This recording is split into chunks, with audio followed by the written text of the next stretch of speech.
राधे सभी गुरु भक्तों को स्वागत है आपके अपने चैनल परम गुरु की वाणी पर। आज के एकांत वार्तालाप दर्शन में श्री प्रेमानंद महाराज जी द्वारा महत्वपूर्ण प्रश्नों के उत्तर प्राप्त हुए हैं, जैसे अपनी माँ और पत्नी में कैसे तालमेल बिठाएं। ऐसे ही कुछ अन्य प्रश्न हैं। आज के पूरे वीडियो को देखें और अपने जीवन के जो प्रश्न हैं इस एकांत वार्तालाप में अब श्री प्रेमानंद महाराज जी द्वारा उत्तर प्राप्त करें। आओ सुनते हैं एकांत दर्शन को। अगर गुरुजी ऐसे में पत्नी अगर मना करे कि प्रभु का नाम जप या मंदिर जाना, यार अंदर अंदर भजन करो। पत्नी के हृदय मंदिर में भगवान को देखो, अंदर अंदर राधा जप करो। अंदर क्या सोच रहे हो? पत्नी त्रिका लग गया क्या? हमें बताओ, त्रिका लग गया तो नहीं कि तुम क्या सोच रहे हो? अगर वो माता पिता की सेवा ना करे फिर हम नहीं मानेंगे।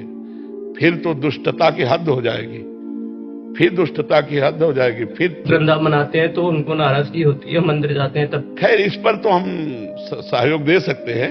मतलब मंदिर नहीं जाने को तो हम पत्नी के हृदय मंदिर में भगवान देखते हो, अंदर अंदर भजन करते हैं। लेकिन तुम पत्नी हो तो उन्होंने जन्म दिया। अगर पत्नी ऐसा कहे किसी की भी कि माता पिता की सेवा नहीं करनी, तो उसकी बात ना मानो। माता पिता पहला अधिकार पत्नी का नहीं, पहला अधिकार माता पिता का है कि जिन्होंने मुझे पैदा किया और जिन्होंने मुझे पति बनने लायक तेरे बनाया, उनकी सेवा नहीं छोड़ेंगे। उनकी सेवा ना छोड़े, चाहे जितनी बात बन जाए। कभी भी उन्हें हम कमा के लेके आते हैं, अगर हम कभी भी उन्हें पैसा रुपया देते हैं तो उन्हें दुख होता है। नहीं, माता पिता की सेवा करो बच्चा, धन्यवाद।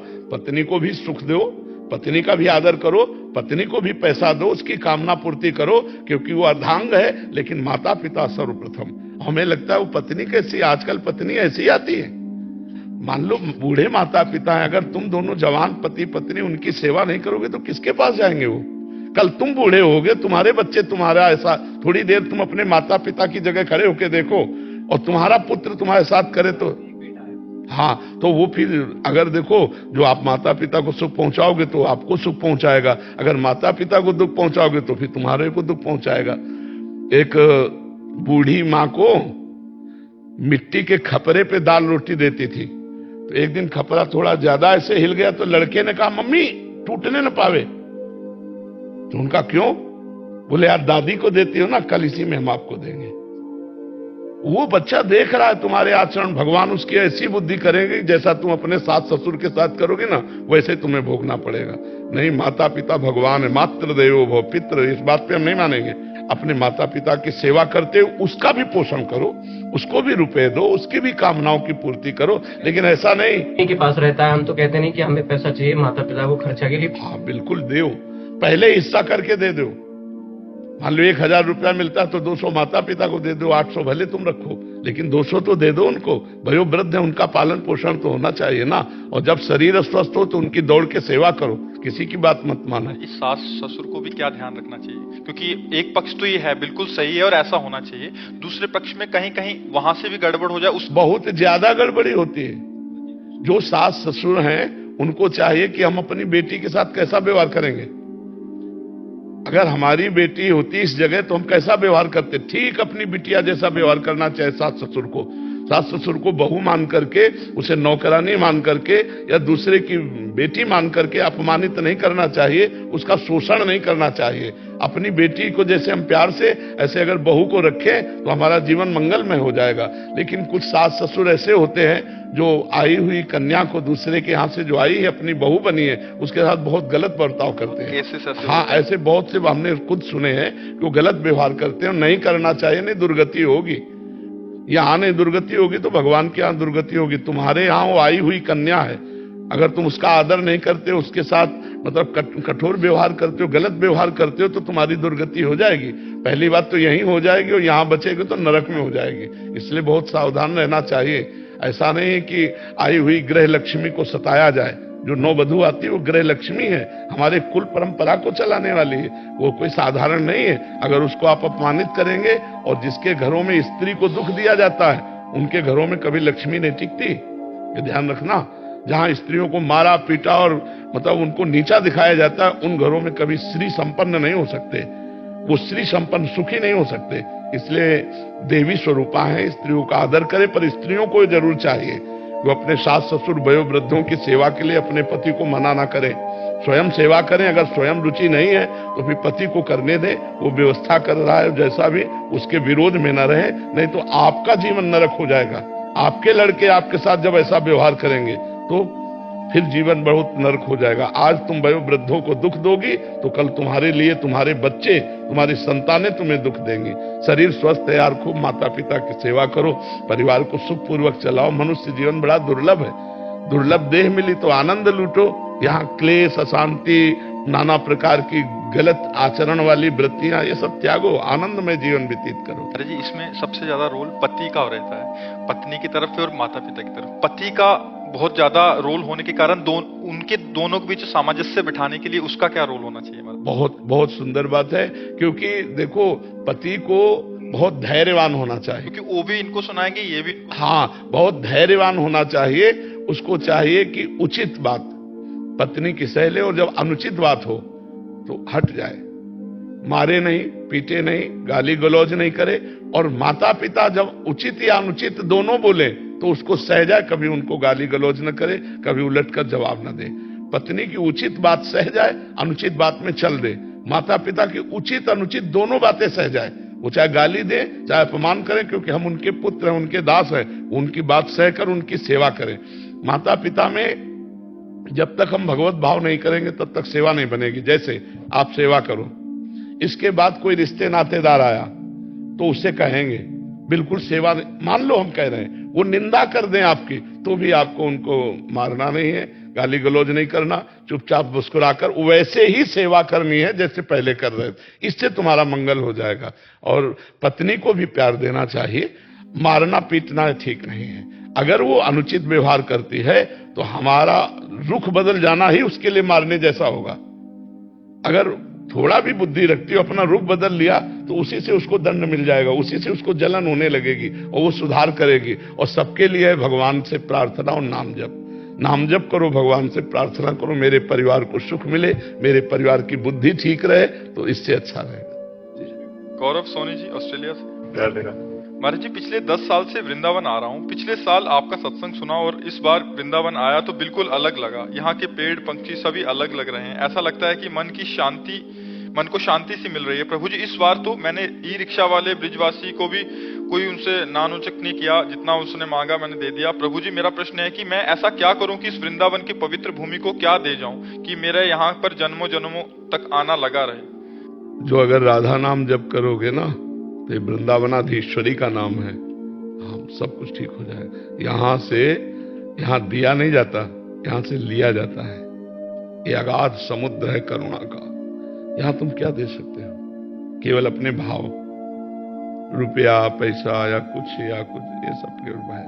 वृंदावन। एक बार अकबर सम्राट आए और स्वामी हरिदास जी के चरणों में प्रणाम किया और कहा, स्वामी जी कुछ सेवा करना चाहते हैं? बादशाह थे। उनका नहीं, कोई सेवा नहीं। बोले, स्वामी जी सेवा तो बताइए। तो स्वामी जी समझ गए बादशाह इसको गर्व है इस बात का कि तो स्वामी जी ने कहा, केसी घाट की एक सीढ़ी ठीक कर दो। तो उनका, आप बादशाह से बात कर रहे हैं, पूरे घाट का घाट निर्माण कर। बोले जाओ। तो जब गए तो दिव्य वृंदावन की एक सीढ़ी देखी, लौट के आए चरणों में। बोले, हमारे पास खजाने में ऐसे हीरे ही नहीं जिससे मैं सीढ़ी जड़वा सकूं, कोना टूटा है, हम असमर्थ है। तो वृंदावन वो महिमामय है जहां अकबर सम्राट भी असमर्थ हो गया था। तो अपने लोग वृंदावन को कुछ दे नहीं सकते भाव के सिवा। भावोत्सवेन भजताम रस कामधेनुम तम राधिका चरण रेणुम। हम यही भाव कि रिक्शा वाले में भी आपका भगवत भाव हो गया, लता पता यहाँ के पशु पक्षी सब में भाव, यही सबसे खास बात है। भाव ही यहाँ है, प्रभु को भाव के सिवा और हम क्या दे सकते हैं? हमारे पास जो कुछ है सब प्रभु का दिया हुआ है। शरीर प्रभु का दिया हुआ, घर प्रभु का दिया हुआ, मकान प्रभु का दिया हुआ, रिश्ते नाते प्रभु का। देख लो, एक गृहस्थी भी बहुत मंगलमय मार्ग है। गृहस्थी कोई अपवित्र मार्ग अब अपवित्र कर रहे हैं। जिससे हाथ मिलाया, प्यार करके जीवन निर्वाह किया, एक दूसरे की कमियों को क्षमा किया, प्यार में जिंदगी। आजकल ज्यादा प्रेम विवाह होते हैं और साल पूरा कम होता है, 1 वर्ष के पहले डिवोर्स भी हो जाता है। हमें नहीं लगता कि प्रेम विवाह या क्या है। पुराने जमाने में बाप बाबा दादा तय कराते शादी और दुल्हन तब देखने को मिलती है जब घर में दुल्हन बन के आ जाती, और आजीवन निर्वाह करते थे, नहीं निर्वाह करते थे, डिवोर्स कभी नहीं सुना हमने। तो हमें लगता है कि जो तुम लोग गृहस्थी में हो, तुम्हें सब अनुकूलताएं मिली, तो तुम्हें धन्यवाद देना चाहिए भगवान को, नहीं कि भगवान आप हमारे ऊपर बहुत कृपालु हो, जो हमें भरा पूरा परिवार सब दिया है, तो भगवान का भजन करो कि उसी परिवार में सुखपूर्वक जीवन व्यतीत हो। महाराज इस संत समाज के विषय में आप कुछ ना कुछ बोला करिए। महाराज इससे निंदा स्तुति होती है, और वो हमारा विषय है नहीं, हम सबको भगवान मानते हैं। इसीलिए तो हम आपसे कह रहे हैं कि आपको दुनिया सुनती है, वो चाहे गृहस्थ हो चाहे संत हो, और आपका बात निंदा की नहीं है, क्योंकि संत निंदा से परे होता है हमारा श्री। पर इसमें क्या, जैसे हम किसी संत के विषय में बोले कि ये आचरण पाखंड है, और वो आचरण उनमें हुए तो उनको चुभेगा, और हाँ, उससे क्या होगा कि जो भागवतिक मार्ग में चल रहे हैं उनको तो सपोर्ट मिलेगा, और जो भागवतिक मार्ग में नहीं चल रहे फिर समाज उनका तिरस्कार करेगी। नहीं तो अच्छी बात है महाराज जी, जब हम रास्ते में हमारे कांटा लगेगा तभी हम रास्ते को देखेंगे। नहीं, कुछ लोग इसको व्यापार बना रखे हैं, उनको इससे कोई फर्क नहीं पड़ता। नहीं महाराज श्री पड़ेगा। तो जी हमारे मन की वेदना थी और जिज्ञासा थी कि महाराज श्री से ये बात कहेंगे जरूर, क्योंकि आपको लगभग पूरे विश्व में आपको सुना जाता है। जी जी। अब हमारा की एक विशेष कृपा है आप पर। हाँ, हमारा एक उद्देश्य है, ये क्रूरा अपि पापिनो न च सताम संभाष्य दृश्यास्य सर्वान वस्तुतया निरीक्ष परम स्वाराध्य बुद्धिर्मम। स्वाराध्य बुद्धिर्मम, जो क्रूर हैं, पापी हैं, दुष्ट हैं, गलत आचरण वाले हैं, उनमें भी मेरा राधा वल्लभ लाल साक्षात विराजमान है। तो अब जैसे कोई साधक आकर अपने आचरणों को पूछता है तो उसको उपदेश दे देते हैं कि ये आचरण गलत है, ये आचरण ठीक है। बकाया जहां कोई शुरू किया किसी की निंदास्पद बात, तहां हम चुप हो जाते हैं, क्योंकि तेरे भावे जो करे भलो बुरो संसार, नारायण तू बैठ के अपनो भवन गुहार। जब हम अपने अंदर, तो हमें कमियां ही कमियां दिखाई देंगी, दूसरे में प्रभु शो अनन्य गति जाके असमत न टरे हनुमंत। मैं सेवक सचराचर रूप स्वामी भगवंत, मेरा भगवान और मैं सेवक। चराचर जगत मेरे भगवान का स्वरूप है। अब कहीं तमोगुणी रूल हो रहा है, कहीं सतोगुणी, कहीं रजोगुणी। अब इन गुणों की लीलाएं हम देखते नहीं हैं, हम त्रिगुणातीत लीला का चिंतन करते हैं और सब में त्रिगुणातीत तत्व को देखते हैं। अगर वो पाखंड की लीला कर रहा है तो मेरा भगवान ही है, वो दुष्टता की लीला कर रहा है, मेरा भगवान ही है। ये क्रूरा, जो क्रूर है, दुष्ट है, पापी है, नीच है, विद्या विनय संपन्ने ब्राह्मणे गविहस्तनी सुनीचो सुपाके चा पंडिता संदर्शिना। एक तरफ बहुत निंदनीय कर्म हो रहा है, एक तरफ बंदनीय हो रहा है, दोनों के बीच से हम गुजर रहे हैं, न निंदनीय का फर्क न बंदनीय का फर्क। अब जब कोई सामने आके प्रश्न करे कि मेरे इन आचरणों में कौन से आचरण शास्त्रीय पद्धति से विरुद्ध हैं और कौन अनुकूल हैं, तो उत्तर देने में प्रसन्नता हो जाए, सार्वभौम बोलने में, कि किसी को ऐसा न महसूस हो जाए कि ये अपमान करते हैं संतों का। बाकी विशेष कृपा है, तो फिर निंदा किस बात की? आप परे हैं महाराज श्री, हमारा ये आग्रह और निवेदन, आज से हम इस बात पर ध्यान रखेंगे। सिर्फ निवेदन, हाँ, इसी तरह का वो नहीं है जी जी, तो सिर्फ राधा रानी के सेवक है और परम स्वतंत्र है जी। नहीं, क्योंकि आप मार्गदर्शक हैं जी। संत समाज के बात शैव या वैष्णव की नहीं हम कर रहे हैं जी हाँ, अपने समाज की बात कर रहे हैं महाराज श्री। बिल्कुल, वो चाहे आप में हो चाहे हम में हो। बिल्कुल, ये हमारी जिज्ञासा बहुत समय से थी। जी जी। अभी हम कुंभ से लौटे तो यही जिज्ञासा हुई कि आज हमें महाराज श्री से मिलना ही मिलना है। हम आगरा से चल करके आए। जरूर, आज से इस बात पर हम ध्यान रखेंगे कि जब कोई प्रसंग आएगा ऐसा, तो संतों के लक्षणों का वर्णन और इन लक्षणों से विलग जो चलता है वो पाखंड है, चाहे कोई भी हो। क्या बढ़ जाएगी महाराज श्री? हाँ, आप बोलने लगेंगे तो संख्या बढ़ेगी। जी जी। आप कहने लगेंगे तो कुछ चीजें ऐसी होती है न चाह करके भी करना पड़ता। हाँ, हमारी समाज जब प्रवीण हो जाएगी तो उसको सावधान होना पड़ेगा। हाँ, समाज जब ये जान लेगी कि साधु का क्या लक्षण, पाखंड का क्या लक्षण, दंभ का क्या लक्षण, तो जब ये प्रवीण हो जाएंगे तो अपने आप उनको संभलना पड़ेगा कि इनकी दृष्टि में पैनी हो जाए ना, अब ये भोले भाले हैं, जैसे चाहे वैसे इनको मोड़ सका, तो वो पाखंड और दंभ अपना जलवा दिखा रहा है। अच्छा, साधु ना इसको बोलेगा तो और कौन बोलेगा? गृहस्थी की तो ताकत नहीं कि साधु के विषय में कुछ बोल सके। इसीलिए महाराज श्री जी जी। तो और आप बोलेंगे अगर जी। आपको देख करके एक नहीं 10 बोलेंगे महाराज श्री। जी जी। जिस दिन आपने शुरू किया जी जी। तो ब्रज के जितने भी कथावाचक है बोलना शुरू कर देंगे महाराज जी। श्री, आपका सब अनुसरण करते हैं। जी जी। और जब बड़े मंच से बोला जाएगा जी, कहीं ना कहीं तो कुछ ना कुछ तो उसमें सुधार। नहीं तो भगवान ने आपको प्रेरित किया तो जरूर इस विषय में हमारी बड़ी वेदना है। जी जी। आप जरूर, क्योंकि ये सब अनुसरण करते जी। हैं। समाज जो है जी। वो संत का अनुसरण करता है, बिल्कुल बिल्कुल। और जब संत जाता है तो आपस में ये लोग कहते हैं कि देखो बाबा लोग क्या कर रहे हैं। बिल्कुल बिल्कुल। तो जो 10 वैसे है और 2 उस बीच में जो महात्मा होते हैं ना, जी बड़ी वेदना होती है वो सब सुन करके। जी जी। हटना पड़ता है। बिल्कुल बिल्कुल बिल्कुल बिल्कुल बिल्कुल। कुछ नहीं, कह भी नहीं सकते क्योंकि उनकी बात सुन करके ही रहते, क्योंकि संत तो संत है। जी जी जी। फर्क नहीं कुछ पड़ता है। जी तो जी। फिर आपको महाराज श्री इन सब चीजों में फर्क तो पड़ेगा ही नहीं, क्योंकि कृपा राधा रानी की है। जी जी। तो कोई कुछ भी कहे उससे क्या होता है। जी नहीं, अवश्य आपके प्रार्थना अवश्य श्री जी अवश्य बुलवाएंगी। हाँ, श्री जी अवश्य बुलवाएंगी। की कृपा है। हाँ, जो वो है या देवी सर्वभूतेषु बुद्धि रूपेण संस्थिता, वही आपको बुद्धि दे रही, वही इधर बुद्धि दे के बुलवा देगी। स्मृति जी दिल्ली से। राधे राधे महाराज जी। महाराज जी, राधा रानी को आध्यात्मिक जगत में भक्ति समर्पण की परम मूर्ति क्यों माना जाता है? प्रेम, निस्वार्थ, प्रतिक्षण वर्धमानम, सूक्ष्मतरम, अनुभव स्वरूपम, कामना रहितम, उस प्रेम का समुद्र श्री कृष्ण, उस प्रेम समुद्र का सार श्री लाडली जो प्रीति मूर्तिमती रस सिंधु सार संपदि विमला वैदग्धी नाम हृदयम काचन वृंदावनाधिकारिणी जयती। जो प्रेम समुद्र के अंश से ही सारे जगत में प्रेम है। उस प्रेम समुद्र श्री कृष्ण के हृदय का सार रूप सांद्रानंद घन प्रेम मूर्ति किशोरी जी। और प्रेम का स्वभाव क्या है? प्रतिक्षण वर्धमानम। प्रेम का स्वभाव क्या है? देना ही देना। प्रेम का स्वभाव क्या है? अपने प्रीतम के सुख को देखना। प्रेम का स्वभाव क्या है? अपने प्रीतम से एक क्षण भी विलग न रह पाना। प्रेम का स्वभाव क्या है? प्रीतम के स्वभाव के अनुसार, उनकी रुचि के अनुसार उनको सुख देना। ये सब बातें किशोरी जी में विराजमान है। इसीलिए प्रीतम उनके चरणों में महावर लगाते हैं। जब किशोरी जी का ऐसा भाव, तो किशोर जो उनके चरणों में महावर लगाते हैं, हाथ जोड़कर खड़े रहते हैं उनकी आज्ञा पालन के लिए।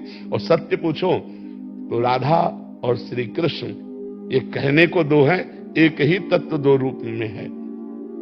रसोया परमानंद एक द्विधा सदा, श्री राधा कृष्ण रूपाभ्याम तस्मै तस्मै नमो नमः। जो रसमय परमात्मा है, पर ब्रह्म है, वही 2 रूप धारण करता है, एक किशोरी जी का रूप, एक लाल जो श्री कृष्ण का रूप। जो रसोया परमानंद एक द्विधा सदा, वो एक है होते हुए भी 2 रूप में है। इसे वेद कहते हैं रसो वैसा रसम हृदय लब्ध्वा आनंदी भवतु। परमात्मा कैसा है? बोले रस स्वरूप है। वही हमारे वृंदावन में रस स्वरूप परमात्मा, रस की ही मूर्ति दो, रसिक लाडली लाल, रस ही सो बिलसत है, रस भरे नयन विशाल। तो किशोरी जी तो प्रेम का साक्षात समुद्र का सार रूप है, सांद्रानंद घन प्रेम मूर्ति किशोरी। तो हमारी किशोरी जी के तक पहुंचने के लिए पहले लालजू तक तो पहुंचे, पहले प्रेम समुद्र लालजू तक पहुंचे, तब वो कृपा करके किशोरी जी तक पहुंच। किशोरी जी तक पहुंच गया तो प्रेम की चरम सीमा किशोरी जी में, जिनके अधीन है श्री लालजू महाराज। प्रेमाधीन कहा जाता है ना भगवान को, तो वो तो किशोरी जी के अधीन है लालजू महाराज। ऐसा प्रेम जब प्रकट हो जाता है, किशोरी जी श्याम रंग में रंगी है और श्याम जी श्यामा रंग में रंगे हुए हैं। समझ में नहीं आता कि कौन इनमें प्रधान है, कौन इनमें लघु है। दोनों देखो तो समान प्रेम वाले हैं। लाल मरकत मन छबीलो तुम जो कंचन गात, बनी सहित हरिवंश जोरी उभय गुण गन्मात। नागरी नव किशोर मिथुन मनस चोर। दोनों के चित्त को चुरा रहे हैं, दोनों के प्रति समर्पण है। दोनों चकोर हैं, दोनों चंद्रमा है। क्योंकि एक ही तत्व, रस तत्व श्री राधा और कृष्ण के रूप में विराजमान है। समझ पा रहे हो आप? सोनाली जी मुंबई से। राधा वल्लभ श्री हरिवंश महाराज जी, आपके चरणों में कोटि कोटि प्रणाम। महाराज जी, मेरा प्रश्न यह है कि जीवन में गुरु जी का योग कैसे होता है? क्या ये पहले से निश्चित है गुरु योग? ये कोई ब्याह की तरह, लड़का बच्चा की तरह, सांसारिक संबंध की तरह संबंध नहीं है। आपको सत्संग मिला, प्रथम भगति संतन कर संगा, सबसे पहली कृपा होती जब सत्संग मिला तो अध्यात्म की जिज्ञासा हुई, अध्यात्म की पूर्ति के लिए गुरु की खोज होती है। क्योंकि हमारे जितने कर्म हुए वो दो प्रकार के होते, शुभ और अशुभ। शुभ कर्म का फल सुख है सांसारिक, अशुभ कर्म का फल दुख है, ना कि गुरु की प्राप्ति। गुरु की प्राप्ति तो होती है भगवान की कृपा से, और वो कृपा तभी उदय होती है जब हम साधु संग करते हैं, साधु सेवा करते हैं, तो हमारे हृदय में जिज्ञासा होती कि मुझे भगवान कैसे प्राप्त हो। तो फिर गुरु का वर्ण करके हम भगवान के मार्ग में चलते, तो गुरु कहाँ मिले, कैसे मिले? तो हम भगवान से प्रार्थना करते हैं, तो भगवान ही गुरु रूप से मिलते हैं। बंदो गुरुपद कंज कृपा सिंधु नर रूप हरि, नर रूप हरि महामोहतम पुंज जासु बचन रवि कर्णिकर। गुरुदेव भगवान है, भगवान गुरुदेव है। जब कृपा करते हैं तो या के मिल जाते हैं या अपनी तरफ घसीट लेते हैं, और बिना गुरु के ब्रह्म प्राप्ति, भगवत प्राप्ति, ब्रह्म बोधि असंभव है, असंभव। नाम जप साधना का फल है गुरु की प्राप्ति, और गुरु की कृपा का फल है भगवान की प्राप्ति। और जी व्यवहारिक दृष्टिकोण से देखा जाए तो तत्काल प्रभाव से गुरु दीक्षा लेनी चाहिए? नहीं, किसी से तत्काल प्रभावित होकर गुरु दीक्षा नहीं लेनी चाहिए। लंबे समय तक आता जाता रहे, उनके आचरण देखता रहे, उनकी बातचीत सुनता रहे, उनका प्रभाव देखता रहे। अपने ऊपर क्या प्रभाव पड़ रहा है, दूसरे कह रहे हैं कि ऐसा है वैसा है, हमें नहीं, हम अपने नेत्रों से देखें, क्योंकि हमारी पर्सनल श्रद्धा का विषय है। जब तक हमारी श्रद्धा, तभी कहते हैं ना, पानी पियो छान के, गुरु करो जान के। जब हमारी पूरी श्रद्धा हो गई कि हमारे परब्रह्म परमात्मा भगवान है, बस गुरु मान। और जब हमने मान लिया तो दुनिया कुछ कहे, अब हम अपनी मान्यता को नहीं टालने वाले। ऐसे चला जाता है परमार्थ। यानी कि प्रवचन सुना, भीड़ देखी, गुरु मंत्र ले लिया, 4 दिन के बाद फिर हमारा भाव बिगड़ गया, तो फिर किसी काम के नहीं रह गए। कम से कम संसार में गलतियां हुई तो गुरु की शरण में आकर निकलने का रास्ता तो मिल गया, और जब गुरु से गलतियां बन गई तो अब कहां जाए? जहां आगे के दाझे गए भजी पानी में आग लगे तो क्या कीजिए? आग से भगा हुआ पानी में गया, और जब पानी में आग लग गई तो फिर क्या होगा? संसार से भागा हुआ गुरु की शरण में गया और गुरु से ही धोखा हो गया, गुरु में दोष दर्शन हो गया, तो आप भाग के कहां जाए? आगे के दाझे गए भजी पानी में आग लगे तो क्या कीजिए? इसलिए गुरु बहुत सूझ समझ करके बनाना चाहिए। हमारी सूझ, हमारी समझ जब बिल्कुल फाइनल में आ जाए कि हाँ ठीक है, तो गुरु बना लेना। किसी के कहने से गुरु नहीं बनाना चाहिए, और तत्कालिक प्रभाव से गुरु नहीं बनाना चाहिए। या बहुत अच्छा प्रवचन कर लगते हैं, बड़ी भीड़ लगती है, ऐसा वैसा नहीं। ये कोई भीड़ के लिए हम थोड़ी वर्ण कर रहे हैं गुरु का। हमारे हृदय में क्या प्रभाव पड़ रहा है? इनके उपदेश से हमारे दोष कम हो रहे हैं, इनके संग से हमें भगवान प्यारे लगने लगे, इनके दर्शन से हमें ऐसा लगता है कि हमारे भगवान है, तब हमको गुरु। बहुत सारे जने आते हैं ना कि ऐसे ले ली थी गुरु दीक्षा, सासू माँ ने कहा ले लिया, वो मम्मी पापा ने कहा। नहीं, बिल्कुल वो मम्मी पापा का विषय यह है कि तुम्हारी श्रद्धा है, हमारी श्रद्धा होगी तब हम लेंगे। इसमें मम्मी पापा का विषय नहीं चलता है, इसमें अपनी श्रद्धा का विषय चलता है। आदर्श तिवारी जी, राधे राधे। महाराज जी राधे राधे। महाराज जी, प्रभु को पाने के लिए आपके जैसा संघर्षशील जीवन जीना पड़ेगा क्या? भैया, माया को प्राप्त करने के लिए क्या संघर्ष कम होता है क्या? आप बताओ, आप लोग बताओ। रुपया प्राप्त करने के लिए, यहाँ का पद प्राप्त करने के लिए, भोजन करने के लिए, या कुछ भी करने के लिए कुछ करना होता है ना। संघर्ष, एक किसान आदमी कितनी मेहनत करता है तब अन्न पैदा कर पाता है। एक अपने पद में जो पहुंचा, वो कितनी मेहनत, पढ़ाई, क्या क्या सब कष्ट सहते हुए वो पहुंचा।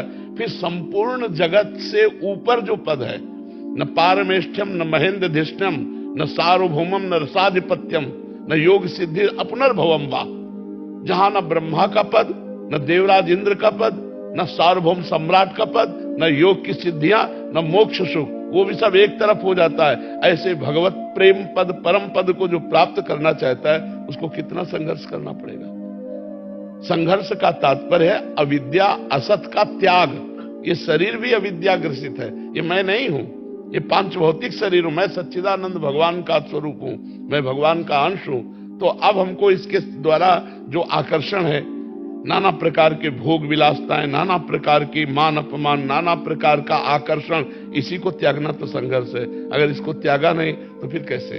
आप सोचो, एक आर्मी में जाने वाला आदमी कितना संघर्ष करता है, कितनी दौड़ भाग ऊंचाई, फिर इतनी ट्रेनिंग, फिर ऐसा ऐसा, तब जाकर के एक आर्मी का जवान बनता। कमांडो को उससे ज्यादा उसको प्रवीण होना पड़ेगा, अंगरक्षक को उससे ज्यादा प्रवीण होना पड़ेगा। तो अब भगवान का पार्षद बनना है, समझो, भगवान का उसे पार्षद बनना है, तो उसको कितना संघर्ष झेलना पड़ेगा। वही पद है, जिस पद में जाना उस पद के अनुसार संघर्ष। अगर फेल हो गए तो आप उस पद को तो नहीं प्राप्त कर सकते, लेकिन आप कोई गिरे हुए आदमी भी नहीं हो, भगवान के लिए चले हो और गिर गए हो तो आप कोई साधारण नहीं हो।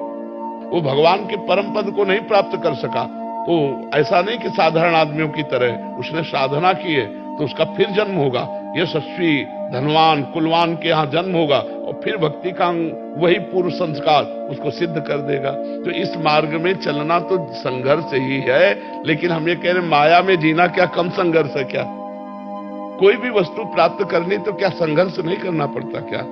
मनुष्य जीवन है ही संघर्ष में, हर कदम एक नया प्रश्न, एक नई समस्या, एक नई जंग नहीं है। तो जब लड़ना पड़ेगा तो असलियत के लिए लड़े, नकली के लिए क्यों लड़े?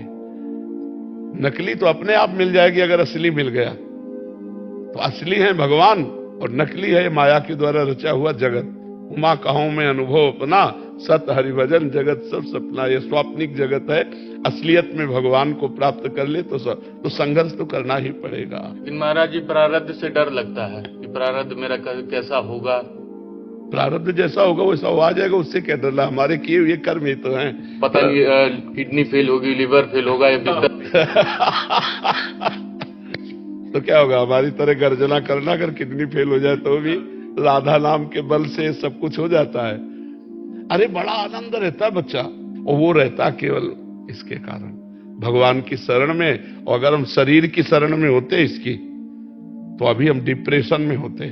पहले समर्पित हो जाओ। अभी तुम्हारा शरीर पर अहंकार है कि मैं हूं, इसलिए लगता मेरी किडनी न फेल हो जाए। और अगर ये अहम समर्पित हो जाए तो जैसे जोई जोई प्यारो करे सोई मोहि भावे। हमने तो शरीर प्राण मन प्रभु को दे दिए, अब जैसे चाहो ऐसे रखो।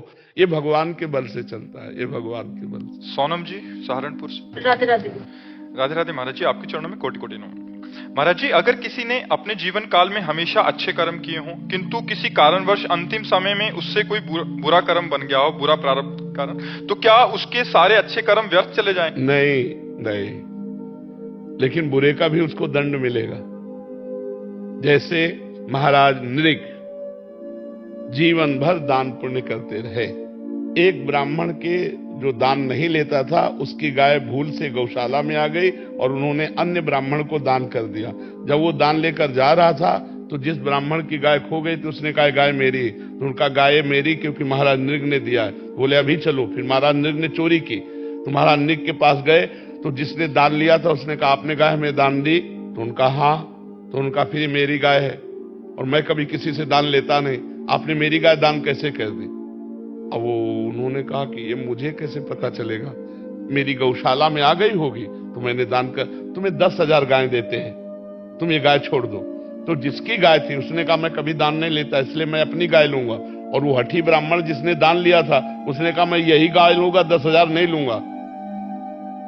महाराज नृग चक्कर में फंस गए और उस अपराध का, जबकि कोई उनका खास अपराध नहीं है, उस अपराध का दंड ये मिला कि द्वारिका के कुएं में गिरगिट बन करके महाराज, और इतने बड़े पुण्यात्मा थे। तो ये तो को पुण्य बल से लाभ मिला कि द्वारिका के कुएं में गिरगिट बने, तो भगवान ने दर्शन दे दिया, तो उनका सब काम बन गया। तो पुण्य व्यर्थ नहीं जाएगा, लेकिन पाप भी व्यर्थ नहीं जाएगा, उसका दंड भोगना पड़ेगा। अगर पाप और पुण्य दोनों से उठ करके आपने रामकृष्ण हरि भजा है तो कुछ नहीं बिगड़ने वाला, भगवान संभाल देंगे। जन अवगुण प्रभु मान न काऊ, दीन बंधु अति मृदुल स्वभाव। राहत न प्रभु चित चूक किए की, बड़ा सुंदर भाव है। रात न प्रभु चित्त चूक किए की करत सुरत सबार हिए की। भगवान अपने जनों की चूक पर ध्यान नहीं देते।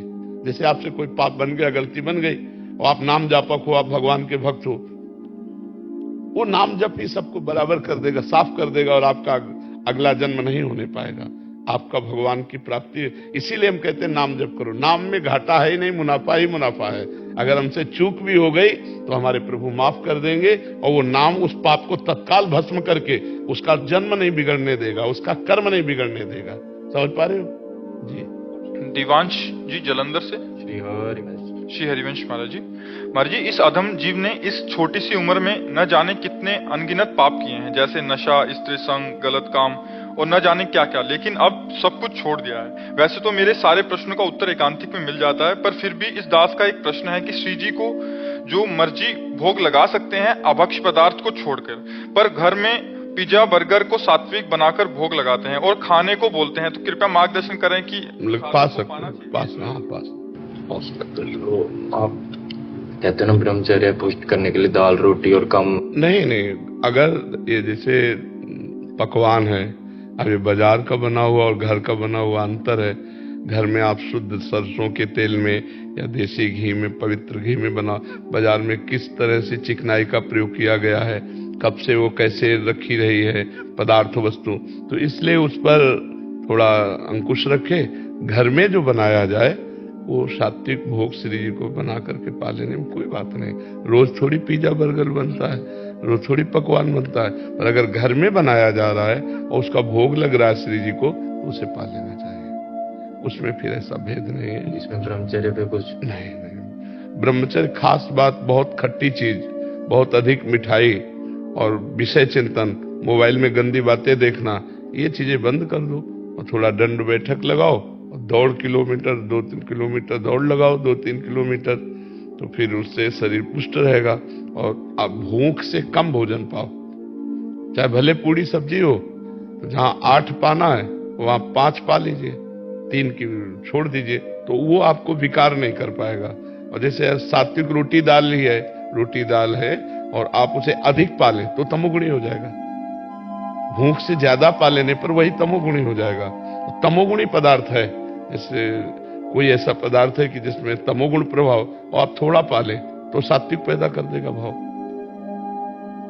मित सात्विक पवित्र आहार थोड़ा पाने की बात कही गई, लेकिन अगर उसी को अधिक, मान लो खीर है, आप अधिक पा लीजिए, सात्विक है लेकिन अधिक पा लीजिए तो रजोगुण, और अधिक पा लीजिए तो तमोगुण बढ़ जाएगा। उसी में निद्रा, आलस्य, प्रमाद ये ऐसे आने लगेगा।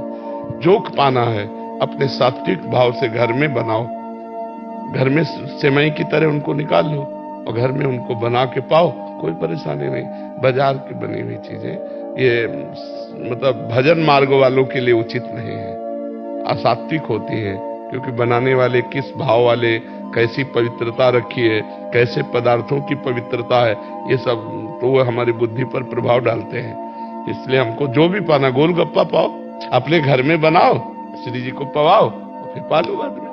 ऐसे जैसे आजकल कितनी सारी दुकानें चल पड़ी, उन्होंने प्याज लहसुन बंद कर दिया, पर वो अब पता नहीं उनके जो वर्कर हैं पवित्र, हाँ से बना रहे हैं। हाँ, तो घर वाले कहते हैं कुछ नहीं होता, भोग लग गया अब खा लो। मैं कहा नहीं, हम क्यों नहीं पा सकते, श्री जी को कैसे पवा देंगे? हाँ, वो इसे चाहिए तो अपने हाथ से बना के घर में पवित्र। हाँ, तो घर वाले कहते हैं पालो पालो, पर आप सत्संग में कहते हो कि ब्रह्मचर्य। हाँ, बिल्कुल बिल्कुल, साथ बहुत कृपा है आप पर जो आप ऐसा चिंतन करते हैं, बहुत कृपा है। बहुत अच्छे से चलो ऐसे, कुछ नहीं, जवान के नीचे हुआ सब अर्गल बर्गल सब बिस्टाई बन जाना है। नहीं, चाहे खीर पियो, चाहे रबड़ी, चाहे जलेबी, बस इतना ही है, 2 अंगुल जवान की बात है। और जहां यहां से गया तो सब बिस्टाई बन जाएगा, दुर्गंध युक्त नहीं हो जाएगा। तो जितनी देर, जितना संयम से चलोगे उतने लंबे समय तक ब्रह्मचर्य रह पाओगे। अगर खान पान बिगड़ गया तो फिर बिगड़ जाएगा। एक अपने ना फाल्गुन मास के ऊपर वो बताया था व्रत, फाल्गुन मास के लेकर त्रयोदशी पर्यंत तक। अरे वो पयो व्रत जैसे है तो संतान उत्पन्न करने के लिए व्रत है, या सबसे बढ़िया, सब व्रतों में महान व्रत है ब्रह्मचर्य व्रत, और सब साधनाओं में सर्वश्रेष्ठ साधना नाम जप। तो ब्रह्मचर्य और नाम जप चल रहा है, आप किसी व्रत की जरूरत नहीं, उचित सात्विक भोजन पाओ, आनंद से रहो। ठीक है, उतना भोजन पाओ जितना मतलब पच जाए आराम से। निशांत प्रताप सिंह जी लखनऊ से। राधे राधे गुरु। महाराज जी आपके चरणों में कोटि कोटि प्रणाम। महाराज जी जीवन क्या है और प्रभु ने हमें जीवन क्यों दिया है? प्रभु ने तो बहुत कृपा करके दिया है आनंद प्राप्त करने के लिए। अब जीवन क्या है ये तुम देखो कि तुम अपने जीवन को क्या बना रहे हो, तुम अपने जीवन को क्या मान रहे हो। अच्छे कर्म। हाँ, पर हमारे जीवन को प्रभु ने बनाया आनंद लेने के लिए। जैसे नीच योनियां वो आनंद थोड़ी ले सकते हैं, मनुष्य जीवन है आनंद प्राप्त। अब आप विषयानंद लेते हो या भगवदानंद। अगर भोगों का आनंद लेते हो तो गिर गए, और अगर परमात्मा का आनंद लेते हो तो जीवन का लाभ मिल गया। जीवन का लाभ है भगवदानंद, परमात्मानंद, परमेश्वर का आनंद। और अगर इन्हीं भोगों में तो ये तो सुअर कुत्ता को भी प्राप्त है, उनके भी बच्चे होते हैं, वो भी सोते हैं, वो भी खाते हैं, वो भी मैथुन करते हैं। अगर इतने मनुष्य जीवन में तो बड़े भाग मानुष तन पावा का मतलब क्या रहा? बड़े भाग इसीलिए साधन धाम मोक्ष कर द्वारा पाए न जे परलोक संहारा। जीवन अगर सुधार सके तो जीवन बहुत अच्छा है, अगर नहीं सुधार पाए तो बहुत बुरा है जीवन। देखो जेल भी बनी, फांसी भी मिलती, गोली भी मार दी जाती है, शरीर में नाना प्रकार के रोग भी हैं, तो जीवन दुखमय हो जाता है और जीवन सुखमय हो जाता है और जीवन आनंदमय हो जाता है। अच्छे कर्म करो तो सुखमय, बुरे कर्म करो तो दुखमय, और भजन करो तो आनंदमय। भगवान का भजन करो तो आनंदमय जीवन हो जाता है ना। हाँ, जीवन एक यात्रा है। अब किधर चलते हो, अच्छे कर्म की तरफ, भगवान की तरफ, या बुरे कर्म की तरफ, ये बात है। भगवान ने जो जन्म दिया है वो आनंद के लिए दिया है। कबहू ककर करुणा नर देही, देत ईश बिनु हेतु सनेही। कभी भगवान कृपा करके मनुष्य का शरीर दे दिया कि अब खूब नाम जप करो, खूब नाम सुमिरन करो, अच्छे कर्म करो, परोपकार करो, दूसरों की सेवा करो, दूसरों को दुख ना होने पावे हमारे वाणी से, हमारे शरीर से, हमारे मन से। इसीलिए भगवान ने दिया है। दूसरों को मंगल करो, स्वयं आनंद में रहो, दूसरों को आनंद में। खूब खाओ, दूसरों को खवाओ, खूब सुखी रहो, दूसरों को सुख दो, खूब आनंद में रहो, दूसरों को आनंद दो। दिनेश खंडेलवाल जी महाराष्ट्र से। श्री हरिवंश महाराज जी। महाराज जी आपके चरणों में कोटि कोटि प्रणाम। महाराज जी आप धनी लोगों से नाराज हैं क्या? अगर ईश्वर ने हमें धन दिया है तो इसमें हमारी क्या गलती है? नाराज कहाँ है? सत्संग में आपको बताते हैं कि नहीं क्या धनी लोगों की चाटुर कहा ऐसा चाटुकारिता, अहंकार। एक ने हमारे वहां शीशा लगवाया हित दाम में, हाँ, तो हमने देखा कि थोड़ा समझने लगे कि हमने शीशा लगवाया तो बाबा हमें आदर करेगा। हम कहा हथौड़ा मंगा के टुरवा के इसको फुटपाथ में फेंकवा देंगे। अभी अहंकार युक्त की हुई सेवा हमें नहीं चाहिए। दैन्यता से तो हम किसी को पूछते हैं क्या तुम धनी हो कि गरीब हो? सबको बराबर प्यार देते हैं। दैन्य का आदर और अभिमानियों का निरादर। भूत भविष्य लोक 14 में भये होए हरि प्यारे, 300 व्यवहार हमारो अभिमानित न्यारे। अगर तुम्हें धन का गर्व है तो धन कुछ चीज नहीं हमारे लिए, उसका कोई महत्व नहीं है। और अगर आप प्यार से करते हो दैन्यता से तो भिक्षुक हैं। दोनों बात समझो। अगर आप प्यार और दैन्यता से तो भिक्षुक हैं, सेवा चली रही है। लेकिन अहंकार पूर्वक यदि दिया गया तो वो स्वीकार नहीं है। दुर्योधन का भगवान ने क्यों तिरस्कार किया? जब दुर्योधन ने भगवान से कहा कि हमारे, हाँ, तो भगवान ने अहंकार के, और वही भगवान विदुरानी के यहां जाके छिलके पा रहे। विचार करके देखो तो हम उन्हीं के दास हैं, उन्हीं श्री कृष्ण के दास हैं जिनका स्वभाव ये है कि 56 प्रकार के भोग विविध व्यवस्था दुर्योधन ने की, भगवान ने स्वीकार नहीं किया। और विदुरानी के यहां जाके मांग के पाया, वो भी छिलके पवा रही थी भाव में, उनको होश नहीं था तो भगवान छिलके पा रहे थे, गूदा फेंक रही थी वो। तो ऐसे ही अभिमानित न्यारे, जो धनाभिमानी जन उनकी चाटुकारिता नहीं। अगर 5 रुपए श्रद्धा से निकाल के देता है तो उसकी दाल मंगा लेंगे, नमक रोटी मंगा लेंगे, वो चलेगा, क्योंकि ये भगवत मार्ग है। अगर धनियों का सम्मान हुआ केवल तो ये गरीब जन क्या कहेंगे? चलो अन्य जगह साधु महात्मा भी धनियों का ही स्वागत करते हो, गरीबों से बात नहीं करते। ऐसा नहीं, यहाँ चाहे धनी हो चाहे गरीब हो यहीं बैठेगा जहां बैठे हो। हाँ, जो पदाधिकारी है उसका हम इसलिए सम्मान कर देते हैं, वो भी हमें क्या पता आप कौन है। जब आप कहोगे कि हम एमएलए हैं, हम सांसद हैं, हम मंत्री हैं, तो भैया एक दुपट्टा ले लो, प्रसाद ले लो, इसलिए कि तुम मंत्री हो तो हमारी समाज की सेवा करो, तुम एमएलए सांसद हो तो हमारे भारत सरकार ने जो तुम्हें सुविधाएं दी है, हमारी प्रजा को सेवा करो, इसलिए तुम्हें प्रधान सेवक समझकर, स्वामी समझ के नहीं, प्रधान सेवक समझकर तुम्हारा आदर करते हैं और लेना देना कुछ नहीं किसी से। तो ऐसा नहीं कि हम धनियों से नाराज हैं, हम धनियों को भी प्रणाम करते हैं, लेकिन अहंकारियों से नाराज हैं। जिनको यह अहंकार है कि मैं धनी हूं तो हमारे यहाँ बिल्कुल कोई आदर नहीं मिलेगा, और दैन्य होकर तुम भिक्षुक है, ये जो रख दिया उसी से सब चल रहा है। कोई ड्रामा थोड़ी है कि ऐसे आ जाएगा।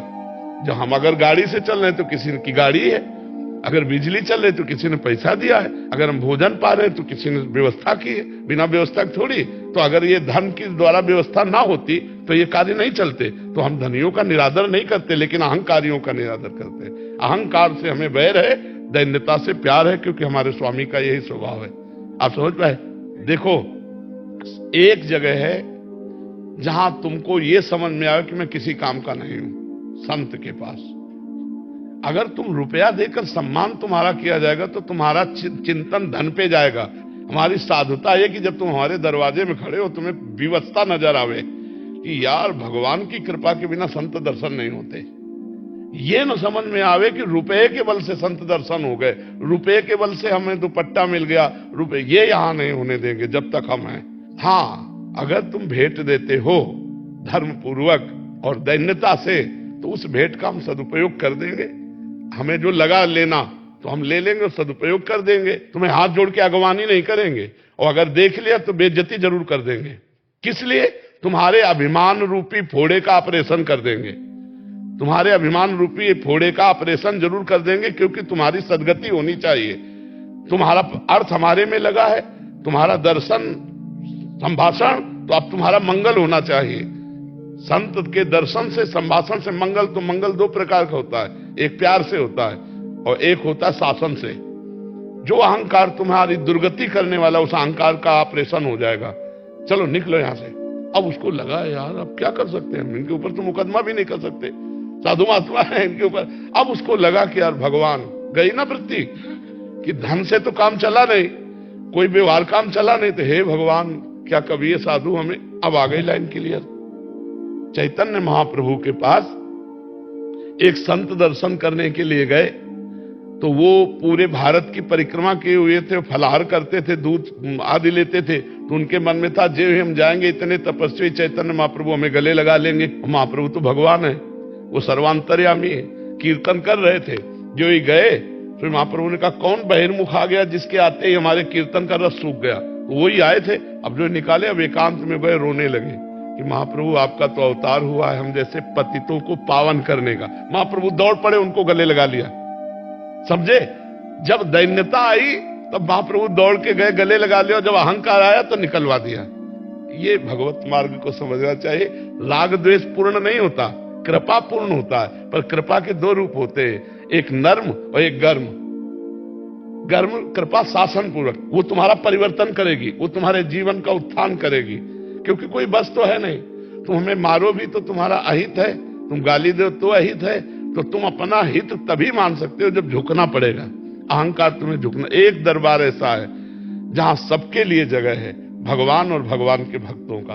अगर वहां पैसे के बल से, तो वो अध्यात्म नहीं हो सकता। अध्यात्म पैसे से नहीं खरीदा जाता, और पैसा अध्यात्म को खरीद नहीं सकता। पक्का समझो, अध्यात्म वही है जो सहज है। सहज सबको बटे, वो अध्यात्म है। तो हमें लगता है रुपया रद्दी कागज है, इस पर बात तो न रखे। हाँ, भगवान ठाकुर सेवा, संत सेवा इनमें आ जाता है, इसलिए इसका महत्व बकाया कोई महत्व नहीं। तीन ही तो बंधन बताए गए साधु को भगवान की प्राप्ति में। एक कंचन माने रुपया, कामिनी माने स्त्री, और यश कीर्ति प्रतिष्ठा मान, इन्हीं से तो बचना है। मान प्रतिष्ठा से, स्त्री से, धन से अगर बच गया तो भगवान को प्राप्त कर लेगा, नहीं तो फिर गिर जाए। हमारा किसी से वैर नहीं प्रभु, किसी से वैर नहीं, लेकिन चाटुकारिता नहीं है।